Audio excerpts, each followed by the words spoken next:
பொங்கல் பண்டிகையை வரவேற்கும் விதமாக தமிழகத்தின் பல்வேறு பகுதிகளில் பழைய பொருட்களை எரித்து மக்கள் போகி பண்டிகையை கொண்டாடினர். திருவண்ணாமலை, செங்கம் சுற்றுவட்டார பகுதிகளில் போகி பண்டிகையொட்டி அதிகாலையிலேயே மக்கள் தங்கள் வீடுகளில் உள்ள பழைய பொருட்களை தீயிட்டு கொளுத்தினர். வீட்டில் உள்ள பழைய மற்றும் தேவையில்லாத பொருட்களை புறக்கணித்து புதியன வந்து புகுதல் வேண்டி மக்கள் பழைய பொருட்களை எரித்து கொண்டாடினர்.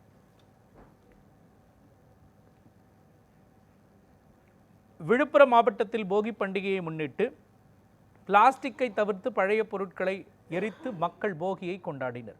மேட்டுப்பாளையம், இராம்பாக்கம் உள்ளிட்ட பகுதிகளில் உள்ள மக்கள் தங்கள் வீட்டில் உள்ள கிழிந்த பாய், தரை விரிப்புகள் உள்ளிட்டவற்றை எரித்தனர்.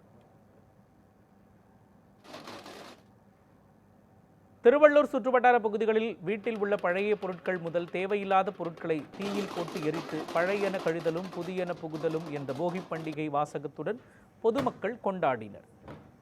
மேலும் வீட்டின் முன்பு விளக்குகள் ஏற்றியும் சிறுவர்கள் மேளங்களை அடித்தும் போகி பண்டிகையை கொண்டாடினர்.